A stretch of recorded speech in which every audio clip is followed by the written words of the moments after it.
মুসলিম শরীফের প্রথম হাদিস, হাদিসে জিবরিল। এই হাদিসের মধ্যে এসেছে জিবরিল আলাইহিস সালাতু ওয়াস সালাম যখন ইলম শিখা ও শেখানোর জন্য নবী আলাইহিস সালামের কাছে এসেছিলেন, তো নামাজের শুরুতে বসেছিলেন। এই জন্য ইলম শেখার জন্য এই বসাটা সুন্নত। যতটুকু সম্ভব হয়, যতটুকু সময় ধৈর্য ধারণ করা যায়, আমরা যেন এই আসনে বসার চেষ্টা করি। আল্লাহ তাআলা আমাদের সবাইকে আমল করার তৌফিক দান করেন। আলহামদুলিল্লাহ الحمد لولي الذات عظيم الصفات سميع السمات كبير الشان جليل القدر رفيع الذكر مطاع الأمر جليل البرهان فخيم الاسم عزيز العلم وسيع الحلم كثير الغفران جميل الثناء جزيل العطاء مجيب الدعاء عميم الإحسان سريع الحساب شديد العقاب أليم العذاب عزيز السلطان ونشهد أن لا إله إلا الله وحده لا شريك له لا ضد له ولا ند له ولا مثل له ولا مثال له ونشهد أن سيدنا وسندنا وأولانا ومولانا محمدا عبده ورسوله أرسله بالحق بشيرا ونذيرا وداعيا إلى الله بإذنه وسراجا منيرا فقد قال الله تبارك وتعالى بعد أعوذ بالله من الشيطان الرجيم بسم الله الرحمن الرحيم قل إن كنتم تحبون الله فاتبعوني يحببكم الله ويغفر لكم ذنوبكم والله غفور رحيم صدق الله مولانا العظيم وصدق رسوله النبي الكريم ونحن على ذلك لمن الشاهدين والشاكرين والحمد لله رب العالمين وقال رسول الله صلى الله عليه وسلم من تمسك بسنتي عند فساد أمتي فله أجر 100 شهيد أو كما قال النبي عليه الصلاة والتسليم اللهم صل على محمد وعلى آل محمد كما صليت على إبراهيم وعلى آل إبراهيم إنك حميد مجيد اللهم بارك على محمد وعلى آل محمد كما باركت على إبراهيم وعلى آل إبراهيم إنك حميد مجيد دار العلوم মাদ্রাসাতুস সুফা আল ইসলামিয়া কর্তৃক আয়োজিত হাফেজ ছাত্রদের পাগড়ি প্রদান উপলক্ষে এই পঞ্চম বার্ষিক ওয়াজ ও দোয়া মাহফিলের সম্মানিত সভাপতি, প্রধান অতিথি এবং প্রধান মেহমান সহ প্রধান আলোচক সহ উপস্থিত মুআজ্জাজ উলামায়ে কেরাম, এলাকার সর্বস্তরের দিনদরদি তৌহিদি ভাইরা, পর্দার অন্তরালে থাকা আমার মা ও বোনেরা, সামনে উপবিষ্ট কতিপয় কোমলপ্রাণ তালিবুল ইলম ভাইয়েরা, আমি আপনাদের সম্মুখে মহাগ্রন্থ মহাপবিত্র আল কোরআনুল করিম থেকে একখানা আয়াতের অংশ বিশেষ তেলাওয়াত করেছি এবং প্রাসঙ্গিক একখানা হাদিসও আমি আপনাদের সম্মুখে পেশ করেছি। মহান আল্লাহ রব্বুল আলামিন তৌফিক দান করলে উক্ত আয়াতে করিমার আলোকে অতি সংক্ষিপ্ত আকারে দুই একটি কথা বলার চেষ্টা করব ইনশাআল্লাহ। ওমা তৌফিকি ইল্লা বিল্লাহ। বলেন ভাইরা, তৌফিক দেওয়ার মালিক হলেন আল্লাহ। আজ রবিউল আউয়াল মাসের 25 তারিখ, আরবিতে তারিখ শুরু হয় সন্ধ্যা থেকে, এই জন্য মাগরিব থেকে 25 তারিখ শুরু হলো। এই রবিউল আউয়াল মাস এমন একটি মাস যেই মাসে আমাদের নবী আকরাম সাল্লাল্লাহু আলাইহি ওয়াসাল্লাম এই দুনিয়াতে তাশরিফ এনেছিলেন।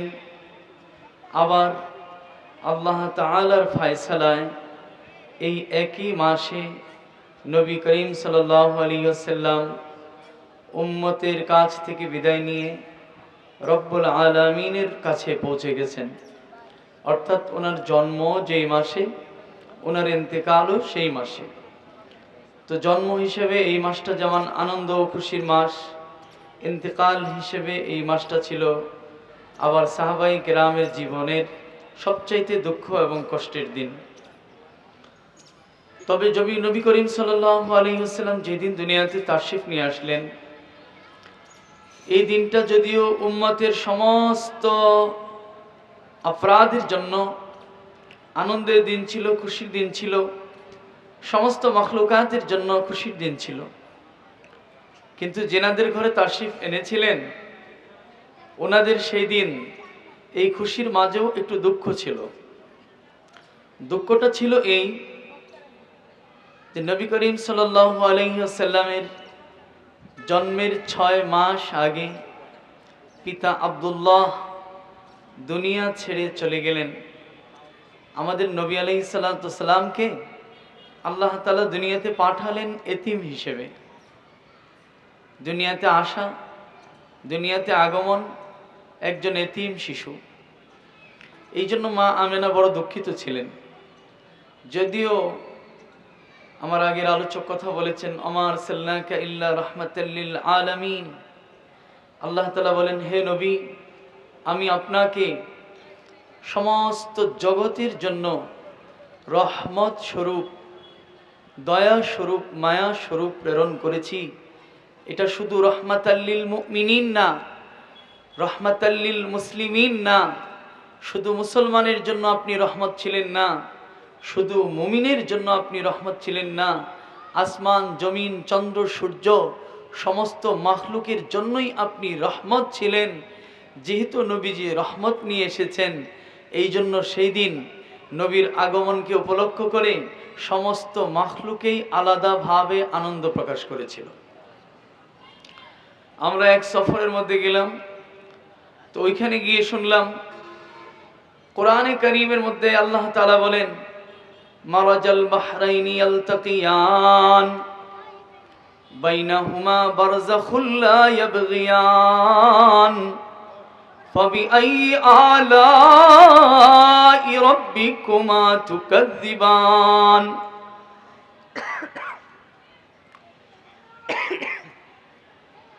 দুই সাগরের পানি একসাথে প্রবাহিত হয়, কালো পানি সাদা পানি।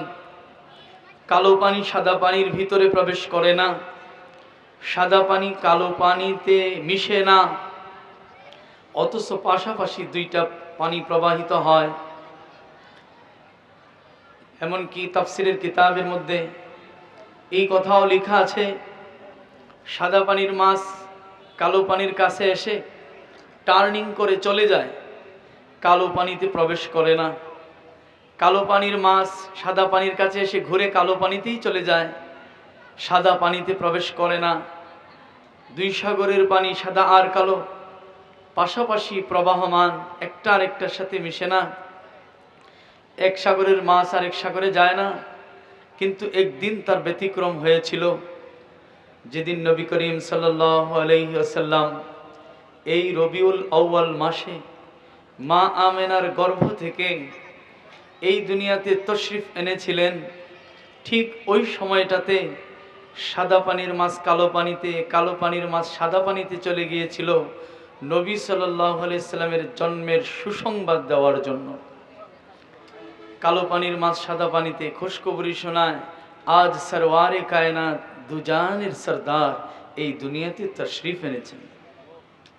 মাছেরা কেন আনন্দ প্রকাশ করে? এই জন্য যে নবী সাল্লাল্লাহু আলাইহি সাল্লাম শুধু মানুষের জন্য রহমত না, তিনি তো এই মাছের জন্য রহমত হয়ে দুনিয়াতে আসছেন। এটা তো নবী সাল্লাল্লাহু আলাইহি সাল্লামের জন্মের সময়ের ঘটনা। এর আগে থেকে আল্লাহ পাকের কুদরতি ইশারা শুরু হয়ে গেছে। যেদিন নবী সাল্লাল্লাহু আলাইহি সাল্লামের গর্ভের বয়স 4 মাস, পিতা আব্দুল্লাহর ইন্তেকালের পরে মা আমেনা যখন কলসি নিয়ে বা পানির মশক নিয়ে কুয়ার মধ্যে যেতেন পানি আনার জন্য, আরব দেশের একটা নিয়ম ছিল, বিধবা মহিলারা আতর লাগাইতে পারে না, এটা নিষেধ। কিন্তু মা আমেনার শরীরে অনেকেই খুশবু আতর সুঘ্রাণ টের পায়। চতুর্দিকে সমালোচনা, এমনকি বিচার আসলো নবীজির দাদার কাছে যে আপনার ছেলের বউ বিধবা, কিন্তু সে আতর লাগায় তো লাগায়, কিন্তু এত দামি আতর পাইল কোথায়? তো আব্দুল মুত্তালিব পুত্রবধূ আমেনাকে কিছু বলবেন, এমনটা ইচ্ছা করলেও বলতে পারেন নাই লজ্জার কারণে। বিবিকে বললেন, তোমার ছেলের বউকে জিজ্ঞেস করো, বৌমা আমেনাকে জিজ্ঞেস করো, বিধবাদের আতর লাগাতে নাই, এই কথা কি সে জানে না? কেন সে আতর লাগায় আবার বাইরে বের হয়? তাছাড়া এত দামি আতরটা সে পাইল কোথায়? তো নবীজির দাদি আব্দুল মুত্তালিবের স্ত্রী নবী সাল্লাল্লাহু আলাইহি ওয়াসাল্লামের মাকে জিজ্ঞেস করলেন, আমেনা, লজ্জার কথা, তোমার শ্বশুরজি বললেন তুমি নাকি আতর লাগিয়ে বাইরে যাও। বৌমা, তুমি কি জানো না বিধবাদের আতর লাগানো নিষেধ? তো সাথে সাথে মা আমেনা জবাব দিলেন, আম্মা, আসলে আমি কখনো আতর লাগাই না, আতর পাইও নাই, কিন্তু যে সুঘ্রাণ আপনারা পাইতেছেন এটা আসলে আমার না, এটা আমার পেটের টার। যেদিন থেকে এই বাচ্চাটার বয়স 4 মাস পূর্ণ হয়েছে আমার পেটে, সেই দিন থেকে আমার একটা থুতু ফেলতে দেরি, কিন্তু সেইখান থেকে মেশকে আম্বরের সুঘ্রাণ ছড়াইতে দেরি হয় না। আম্মা, এটা আমার সুঘ্রাণ না, আমার পেটের টার। এইটাকে পেটে নিয়ে যখন আমি কুয়ার মধ্যে পানি আনতে যাই, আল্লাহর কসম রাস্তার 2 ধারের পাথরগুলি থেকে আমি আসসালামু আলাইকা ইয়া রাসূলুল্লাহ সালাম শুনতে পাই। আম্মা, সেই দিন থেকে আমি কুয়ার পানিতে গেলে রশি ফেলে পানি টেনে তুলতে হয় না, আমার কুয়ার কাছে যাইতে দেরি, কিন্তু পানি জোশ মেরে কুয়ার মুখে উঠতে দেরি হয় না। মক্কার মেয়েরা আমাকে ধরে রাখে, আটকে রাখে, আমেনা, কুয়ার পাড়ে আরেকটু দাঁড়িয়ে থাকো, তুমি যতক্ষণ থাকবে ততক্ষণ আমাদেরকে রশি টেনে নিচ থেকে পানি উঠাতে হবে না, বরং কুয়ার মুখে পানি উঠে থাকবে, তুমি কুয়ার কাছে আরেকটু দাঁড়িয়ে থাকো আমেনা, আমাকে আসতে দে না। কুয়ার কাছে দাঁড় করায় রাখে, আর কুয়ার মুখে ততক্ষণ পর্যন্ত পানিতে কুয়ার মুখ ভরে থাকে। আম্মা, এটা আমার না, এটা আমার পেটের টার। তখন নবী আলাইহিস সালাতু ওয়াস সালামের জন্মের 6 মাস বাকি। আল্লাহ পাক ইশারা দিয়ে বুঝিয়ে দিলেন, ওমা আরসালনাকা ইল্লা রাহমাতাল লিল আলামিন। ওগো নবী, আপনাকে শুধু আমি মুসলমানদের রহমত স্বরূপ পাঠাই নাই, মুমিনদের রহমত স্বরূপ পাঠাই নাই, এমনকি মানুষ আর জিন জাতির রহমত স্বরূপ পাঠাই নাই, আমি আপনাকে সমস্ত জগতের সমস্ত জাহানের রহমত স্বরূপ প্রেরণ করেছি। রহমত স্বরূপ আসলেন দুনিয়াতে নবী আলাইহিস সালাতু ওয়াস সালাম। কিন্তু সেই সন্ধ্যা রাত্রি থেকে মা আমেনার প্রসব ব্যথা। নবী আলাইহিস সালামের দাদা আব্দুল মুত্তালিব খানায় কাবার গিলাফ ধরে কান্না করতেছিলেন সন্ধ্যা রাত্রি থেকে, আর সারা রাত একটা কথাই বলতেছিলেন, পরওয়ারদিগার, এই বুড়া বাপকে দুনিয়াতে রেখে আমার জোয়ান ছেলে আব্দুল্লাহকে তুমি দুনিয়া থেকে উঠায় নিয়ে গেছো। হায় পরওয়ারদিগার, এই বুড়া বাপের কলিজা পুরা গ্রান তুমি কি টের পাও না? আজ আমার ছেলে আব্দুল্লাহর একটি সন্তান হবে।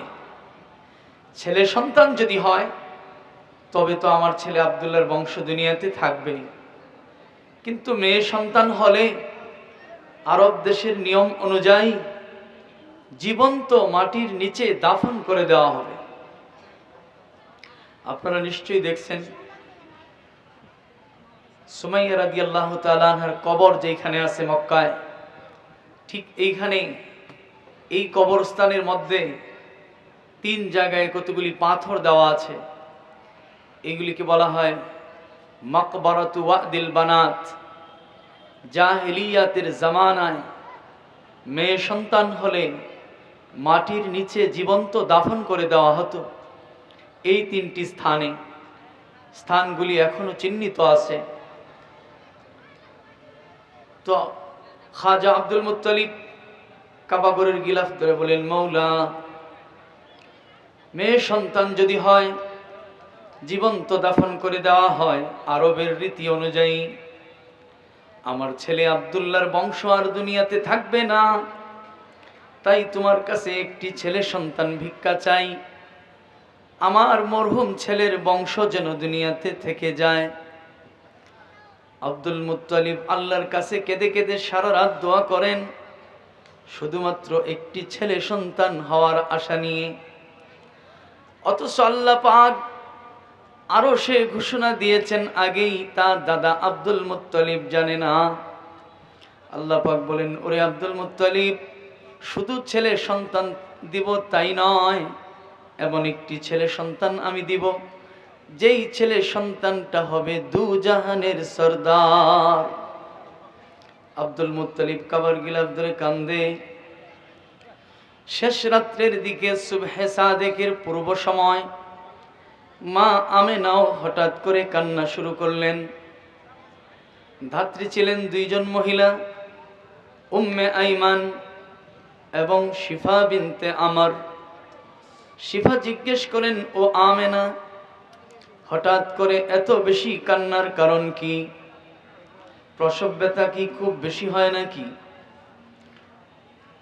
আমেনা রাদিয়াল্লাহু তাআলা আনহা জবাব দিলেন, উম্মে আইমান এবং শিফা বিনতে আমর, ভালো করে শোনো, প্রসব যন্ত্রণা খুব বেশি নয়, তবে এই মুহূর্তে আমি কান্দি আমার ওই মানুষটার কথা স্মরণ করে, যেই মানুষটা ছিলেন আমার দিন রাত্রির সাথী, যেই মানুষটা ছিলেন আমার সুখ দুঃখের ভাগীদার, যে সন্তান আজ দুনিয়াতে আসবে এই সন্তানের বাবা আব্দুল্লাহ, তিনি যে আজ আমার পাশে নাই, এই কথাটা স্মরণ করে আমার বড় কান্না আসে।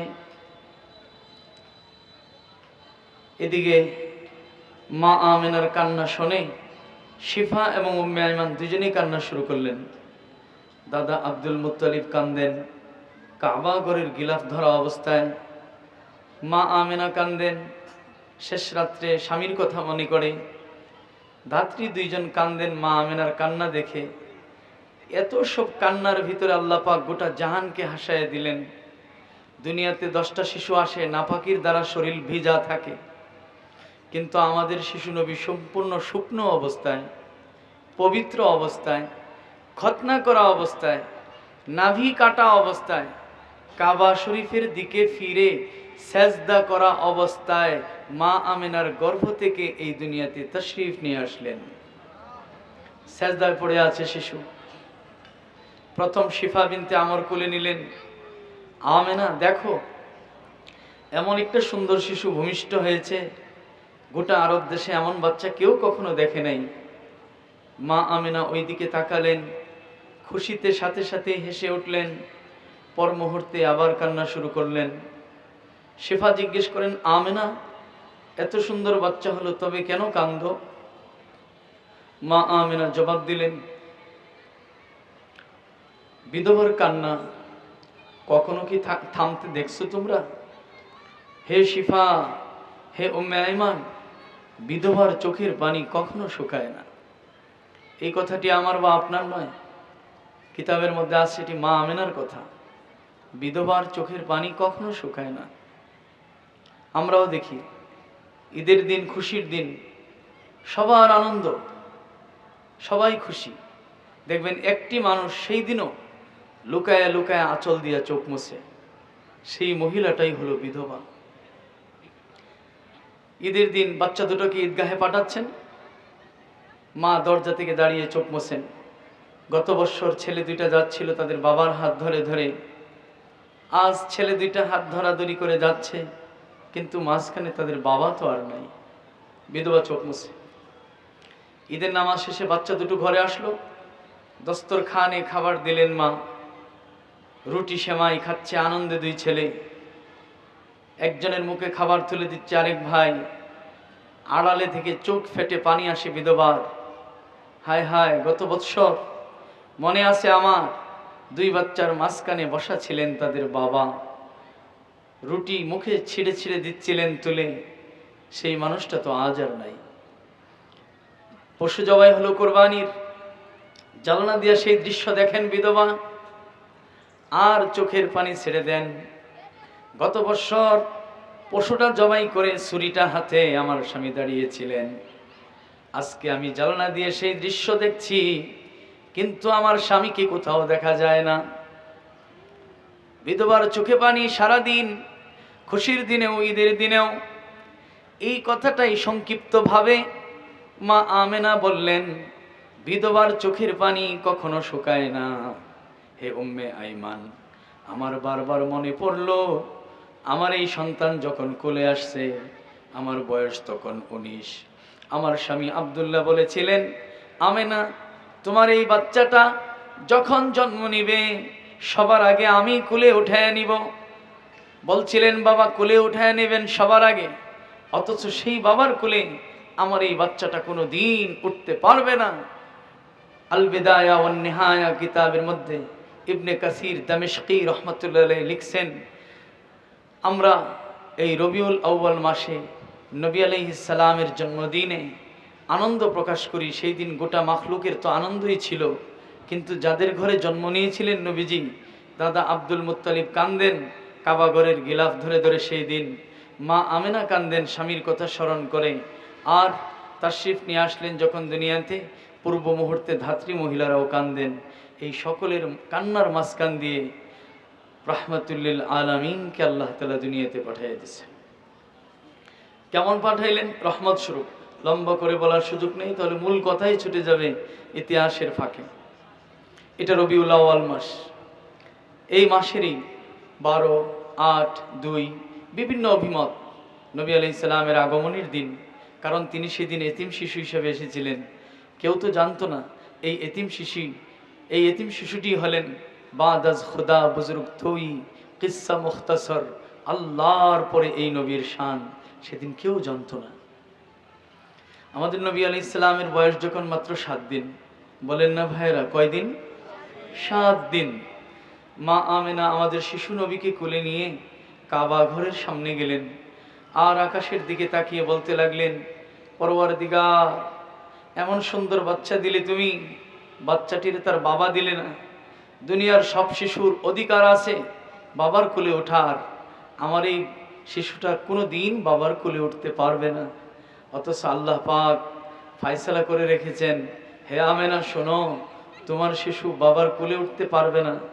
আঙ্গুলে ধরে ধরে মক্কায় 3টি বাজার, উকাজ, মাজান্না আর যুল মিজাজ, এই বাজারে বাবার আঙ্গুল ধরে ধরে হাঁটতে পারবে না, কিন্তু একদিন আমার দোস্ত বানাবো ওনাকে, আর জিব্রাইলের আঙ্গুল ধরে ধরে মক্কার বাজারে নয়, আমার আরশের অলিতে গলিতে চক্কর দিবে।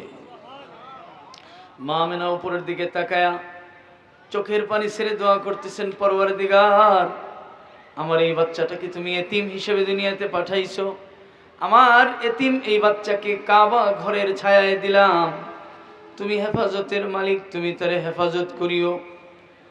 মা আমেনা বলেন, আশ্চর্য ঘটনা ঘটল সেদিন। হঠাৎ করে দেখি আমার কোলের শিশুটা কোলের মধ্যে নাই।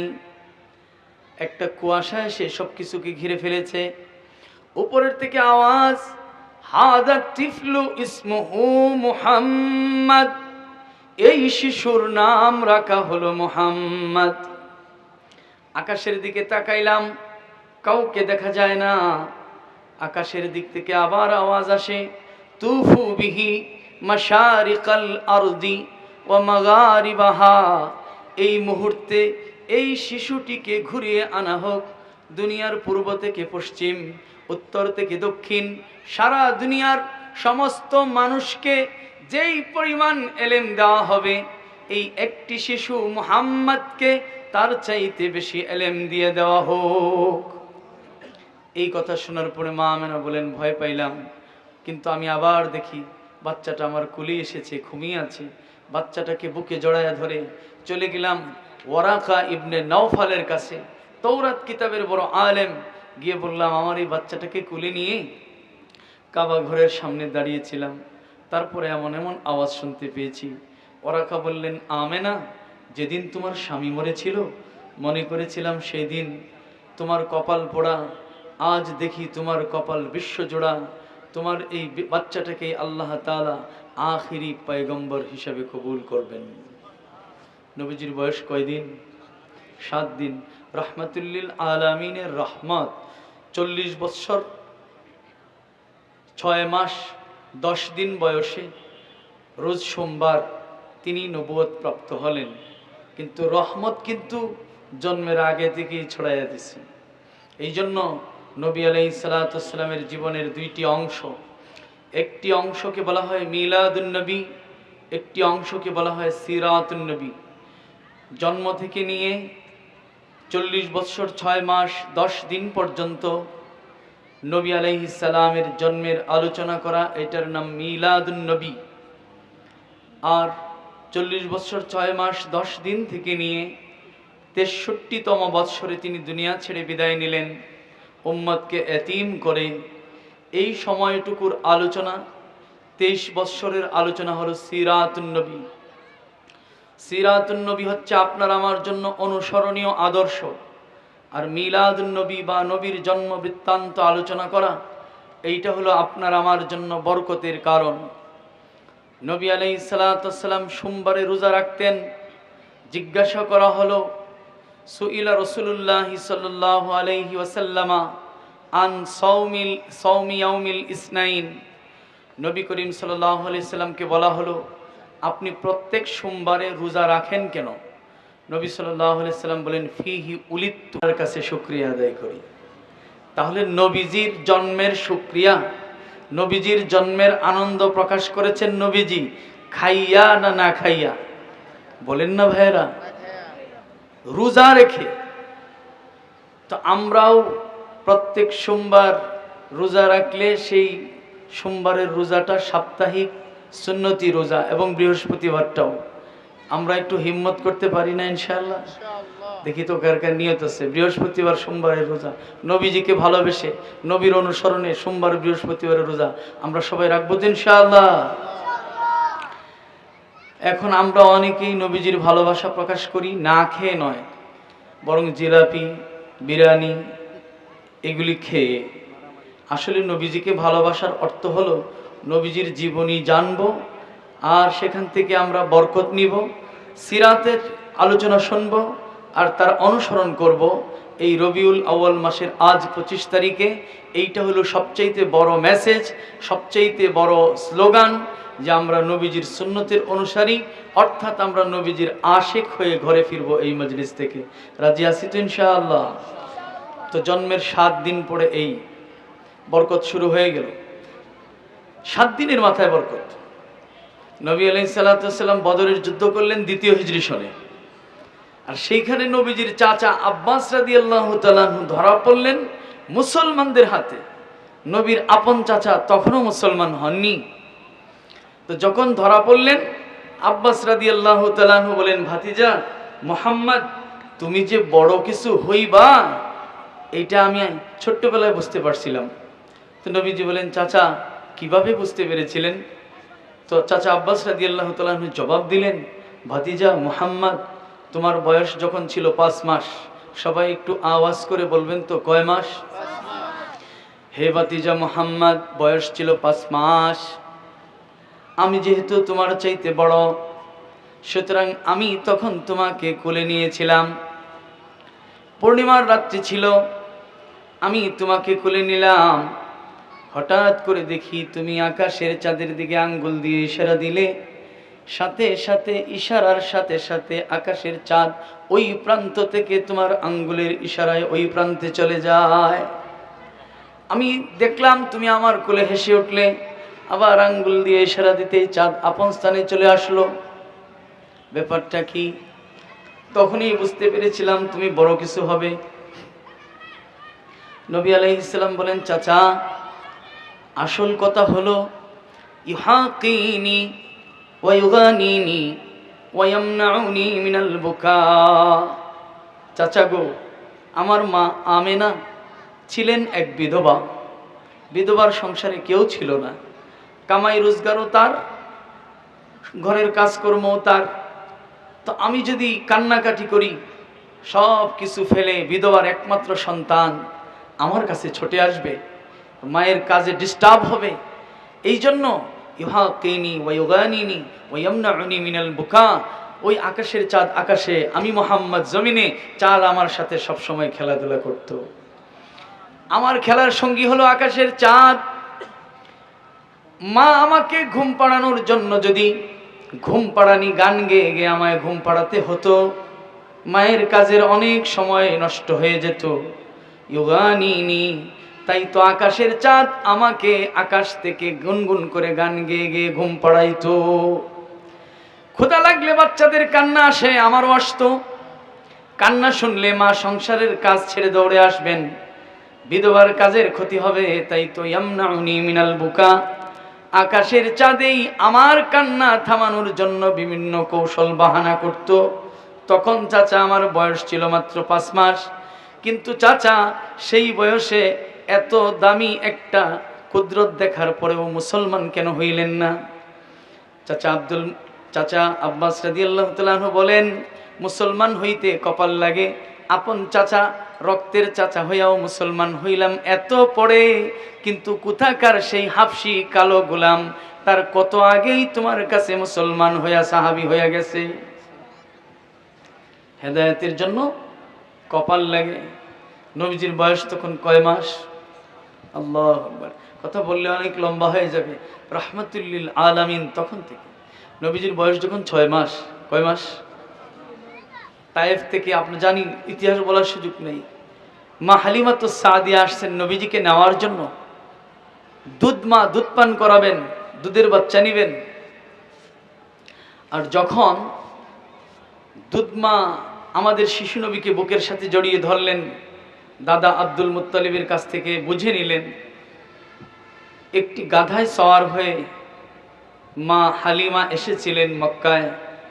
এই গাধাটা কাবা ঘরের দিকে ফিরে সাথে সাথে তিনটা মাথা নত করে 3বার সেজদা করছে। গাধাটা কেন সেজদা করলো? শুকরিয়ার সেজদা জানায়, পরওয়ারদিগার, আজ আমার পিঠে সওয়ার হবে মা হালিমার কোলে বসে এমন একটা শিশু, যেই শিশু হবেন আখেরি পয়গম্বর। পয়গম্বর পিঠে উঠবেন, বয়স 6 মাস। তাই আমি গাধার কপাল ভালো, তাই শুকরিয়ার সেজদা করলাম। একটা গাধা নবীজিকে চিনে, কিন্তু আমরা এমন গাধা হইলাম যে আমার মতো গাধা নবীজিকে সেই চিনলাম না। আল্লাহু আকবার। কথায় কথা মনে পড়ছে, নবীজিকে চিনলাম না, প্রমাণ নবীর সুন্নতকে ধরলাম না। নবীজিকে চিনছে গাধা। খায়বারের যুদ্ধের সময় একটা গাধা নবী আলাইহিস সালামের খুব কাছে আসলো। নবীজির কানে কানে এসে নবী আলাইহিস সালাম বুঝেন এমন ভাষায় বলল, ওগো নবীজি, গনিমতের মাল বন্টন হচ্ছে, যুদ্ধে যে সমস্ত মাল অর্জন হয় এগুলিকে গনিমত বলা হয়। তো ওই গাধাটা বলল যে গনিমতের মাল বন্টন হচ্ছে, ইয়া রাসূলুল্লাহ, আমাকে অন্য কারো ভাগে দিয়েন না, নিজের ভাগে রাখেন, কারণ আমি উচ্চ বংশের গাধা। নবী আলাইহিস সালাম হেসে উঠলেন আর বললেন, গাধা কি উচ্চ বংশের হয়? এই দাবি কেন করো তুমি? গাধাটি জবাব দেয়, নবী গো, আমার পূর্বপুরুষের পিঠে আম্বিয়া আলাইহিস সালাম সওয়ার হইছেন, ওনারাও ছিলেন নবী, সুতরাং নবীগণ সওয়ার হইছে আমার পিঠে, আমি সেই বংশের গাধা, এই দাবি করলাম উচ্চ বংশের গাধা। আপনিও নবী, আপনি আমার পিঠে বসবেন। নবীজি সেই গাধাটিকে নিজের কাছে রাখলেন এবং এটার নাম রাখলেন ইয়াফুর। নবী আলাইহিস সালাম দুটি গাধা পেলেছেন জীবনে, একটার নাম ইয়াফুর, একটার নাম উফাইর। নবুয়তের পরে দুটি গাধা। নবী আলাইহিস সালাম পশু পাখির নাম রাখতেন। নবী সাল্লাল্লাহু আলাইহি সাল্লামের 4টি উট ছিল, কাসওয়া, শাহবা, আলবা, জাদা। নবীজি নাম রাখছেন। ইয়াফুর নামক গাধাটা বড় আশ্চর্যজনক গাধা। সব সাহাবীর বাড়ি চিনত। কোনো সাহাবীকে দরকার হলে নবীজি বলতেন, যাও অমুক সাহাবীকে ডেকে নিয়ে আসো। গাধা ঠিকই বাড়ি চিনে যায় হাজির। নবী আলাইহিস সালাম বললেন, ইয়াফুর যাও আবু যরকে ডেকে নিয়ে আসো। মদিনার এক প্রান্তে রাবাজা নামক স্থানে ছিল আবু যরের বাড়ি। তিনি ঠিকই চলে গেলেন সেই সাহাবীর বাড়িতে। সাহাবী বাড়িতে ছিলেন না, দরজার মধ্যে ঠাস ঠাস আওয়াজ। আবু যর রাদিয়াল্লাহু তাআলা আনহুর বিবি ভয় পেয়ে গেলেন। ভয়ে ভয়ে দরজা খুলে দেখেন নবীজির গাধা ইয়াফুর এসেছে। তাই তো নবী সাল্লাল্লাহু আলাইহি ওয়াসাল্লামের দরবারে ডাক পড়েছে। ইতিমধ্যে আবু যর রাদিয়াল্লাহু তাআলা আনহু চলে আসলেন, নবী সাল্লাল্লাহু আলাইহি ওয়াসাল্লামের দরবারে উপস্থিত হয়ে গেলেন। বড় আশ্চর্যজনক কথা হলো, নবী সাল্লাল্লাহু আলাইহি ওয়াসাল্লামকে এই গাধাটা এত মহব্বত করত। নবী সাল্লাল্লাহু আলাইহি ওয়াসাল্লাম একদিন ঘোষণা দিলেন, ইয়াফুর নামক গাধাটা আমাকে মহব্বত করে, এই কারণে এই গাধাটাকেও আল্লাহ তাআলা জান্নাত দান করবেন। 10টি প্রাণী জান্নাতে যাবে, অথচ জান্নাত কোনো প্রাণীর জন্য নয়, তার মধ্যে আমার ইয়াফুর নামক গাধাটাও জান্নাতে যাবে। যেদিন নবী সাল্লাল্লাহু আলাইহি ওয়াসাল্লাম দুনিয়া থেকে বিদায় নিলেন, সেদিন এই গাধাটা পাগলের মতো হয়ে মদিনার এক প্রান্ত থেকে আরেক প্রান্ত কান্নাকাটি করতে করতে ছোটাছুটি করলো। অবশেষে এই গাধাটা একটা কুয়ার মধ্যে পড়ে গেছে, পানির কুয়া, আর ওইখানে পড়েই সেদিন মারা যায়। নবীজির দুনিয়া থেকে বিদায় নেওয়া, গাধাটার দুনিয়া থেকে বিদায় নেওয়া একদিনে হয়ে গেছে। এই জায়গাটার মধ্যে এখনো লেখা আছে বীরে ইয়াফুর, ইয়াফুর নামক গাধার কুয়া। গত বছর মদিনায় এই কুয়াটা দেখে আসছি, বীরে ইয়াফুর, ইয়াফুর নামক গাধার কুয়া। যেই গাধা নবীজিকে ভালোবেসে গাধা হওয়া সত্ত্বেও জান্নাতে যাওয়ার ওয়াদা নবীজির জবান থেকে নিয়ে নিছে। আমার ভাইয়েরা, এই হলো নবীর মহব্বত। আজ তক নবীর মহব্বত যদি কারো দিলের মধ্যে আসে, তবে আল্লাহ পাক নবীজির সুপারিশ শাফাআত তার জন্য ওয়াজিব করে দেন। তো নবীজির মহব্বত কিভাবে অর্জন করতে হবে? বলে, নবীর মহব্বত অর্জন করার রাস্তা হলো নবী সাল্লাল্লাহু আলাইহি ওয়াসাল্লামকে ভালোবেসে নবী করিম সাল্লাল্লাহু আলাইহি ওয়াসাল্লামের সুন্নাতের অনুসরণ করা। সময় সংক্ষিপ্ত বিধায় আমি খুব সংক্ষিপ্ত সময়ে দু একটি কথা বলি। আমি 2016 সালে আফ্রিকায় গিয়েছিলাম, ইস্ট আফ্রিকা, যেখানে বিশ্বের সবচাইতে হিংস্র প্রাণীগুলির বসবাস। আফ্রিকার 31টা দেশের মধ্যে সবচেয়ে বেশি হিংস্র প্রাণীগুলি থাকে কেনিয়াতে। 2016 সালের মার্চের 1 তারিখে আমরা ওখানে গেলাম, 3 মাস ছিলাম ওই দেশেই। পার্শ্ববর্তী দেশ তানজানিয়া। 3 মাস পরে আমরা ওই দেশে যাচ্ছি, বাই রোড। যেদিকে দিয়ে যেতে হয় বিশাল বড় একটা জঙ্গল। এটা বিশ্বের সবচাইতে বেশি হিংস্র প্রাণীর জঙ্গল। এটার নাম মাসাই মারা। তো এই জঙ্গলের ভিতর দিয়ে আমাদের গাড়ি চলতেছিল। সেই জঙ্গলেরই একটি ঘটনা, কারগুজারি, একটি ট্রাক চলতেছিল সেই জঙ্গলের ভিতর দিয়ে। এই রাস্তার এই পাশেও জঙ্গল, রাস্তার এই পাশেও জঙ্গল, মাঝখান দিয়ে পিচডালা রাস্তা। এই রাস্তা দিয়ে চলতেছিল একটা ট্রাক। ট্রাকের মধ্যে লোক ছিল 2 জন, একজন ড্রাইভার, একজন হেল্পার। ট্রাক চলছে রাস্তা দিয়ে, হঠাৎ ট্রাকের সামনের বাম চাকাটা পাংচার হয়ে গেছে। ড্রাইভার হেল্পার গাড়িটা নিয়ন্ত্রণ করে 2 জনেই নিচে নামলো। তারপর এই নষ্ট চাকাটা খুলে এখানে একটা স্পেয়ার চাকা, ভালো চাকা লাগিয়ে দিল। গাড়ি আবার চলছে। চলতে চলতে গাড়ি চলে গেল তানজানিয়ার বর্ডার এলাকায়। জঙ্গল শেষ, মানুষজনের বস্তি, দোকানপাট, বাড়িঘর। রাস্তার পাশে একটি জাঙ্ক ফুডের দোকান। আমাদের দেশে যেরকম সিঙ্গারা, সমোচা, পেঁয়াজুর দোকান থাকে, এইরকম দোকান। এই দোকানের পাশে এসে এই গাড়িটা থামালো। ড্রাইভার এবং হেল্পার দুজনেই নেমে গেল। ড্রাইভার এই দোকান থেকে সিঙ্গারা নিয়ে খেলো, হেল্পারও খেলো। কিন্তু খাওয়ার পরে বিষ খাইলে মানুষ যেমন করে, কথা বলতে পারে না, মুখ দিয়ে ফেনা এসে যায়, চোখ লাল হয়ে যায়, হেল্পার এমন করতেছে। ধরাধরি করে হসপিটালে নিয়ে যাওয়া হলো, কিন্তু চিকিৎসার আগে সে মারা গেল। সংবাদ পেয়ে পুলিশ আসলো, হোটেলে মালিক কর্মচারী সবাইকে গ্রেফতার করলো। হোটেলের সমস্ত খাবারগুলি পুলিশই হেফাজতে নিয়ে নিল। আর সেই খাবারগুলি কোনটাতে বিষ দেওয়া তা চেক করার জন্য মুরগি, বিড়াল, কুকুর এগুলিকে খাওয়ানো হচ্ছে। কোন খাবারে বিষ দিয়ে মারলো? সব খাবার শেষ, কুকুর, বিড়াল, মুরগি খেয়ে ফেললো, কোনো খাবারে বিষ নাই। এইবার ওই হেল্পারের লাশ, ডেড বডি চেক করতেছে। হাতের মধ্যে খাবার টাচ করাইয়া মুরগির সামনে ফেলছে, বিড়ালের সামনে। মুরগি, বিড়াল ওই খাবার খেয়ে সাথে সাথে মারা গেছে। এইবার মেডিকেল রিপোর্টার তিনি লিখছেন সুইসাইড, আত্মহত্যা। হোটেলের কোনো খাবারে বিষ দেওয়া নাই, সুতরাং হোটেলের মালিক কর্মচারীরা নির্দোষ। তবে ওই রুগীর হাতের মধ্যে বিষ পাওয়া গিয়েছে, সে হাতে নিয়ে বিষ সেবন করেছে। আসলে কিন্তু তা না। আসল কথা হলো, পিছনে একটু স্মরণ করুন তো, আফ্রিকার মাসাই মারা জঙ্গল, এই পাশেও জঙ্গল, এই পাশেও জঙ্গল, মাঝখান দিয়ে যে রাস্তা চলতেছিল, এই রাস্তায় চলতেছিল ট্রাক। একটা সাপ এই পাশের জঙ্গল থেকে রুট ক্রস করে এই পাশের জঙ্গলে আসতেছিল। এমন সময় সাপের মাথার উপর দিয়ে চলে গেছে ট্রাকের সামনের বাম চাকা। বুঝে থাকলে বলুন, সাপের মাথায় থেলমাস নামে একটা থলি আছে, এইটার মধ্যে থাকে সাপের বিষ।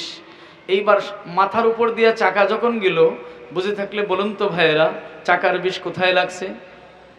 বলেন না, কোথায়? হাতে, চাকায়।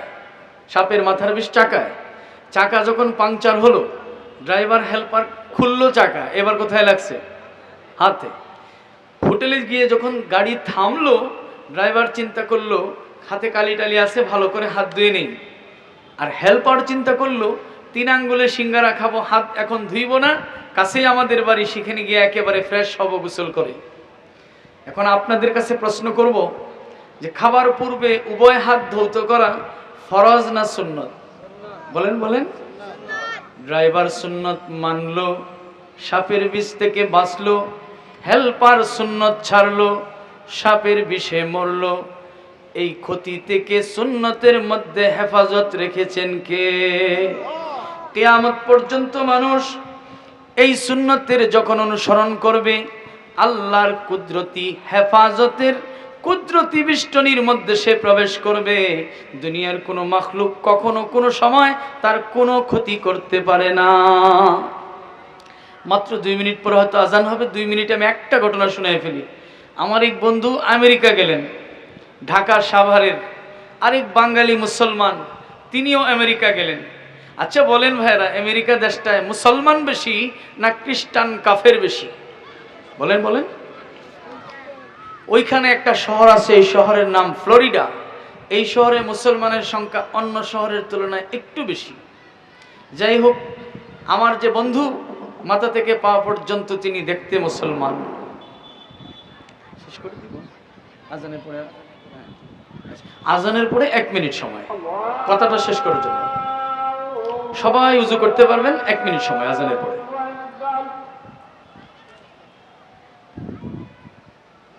আর আমার যিনি দোস্ত, তিনি মাথা থেকে পা পর্যন্ত দেখলেই বোঝা যায় পরিপূর্ণ সুন্নতের অনুসরণ করেন তিনি। তো যাই হোক, ওই ফ্লোরিডা শহরের এক কিনারে একটা রেস্টুরেন্ট। ওই রেস্টুরেন্টের মধ্যে ঢাকার ওই বাঙালি মুসলমান, যিনার মাঝে সুন্নত নাই, তিনি আগে প্রবেশ করলেন।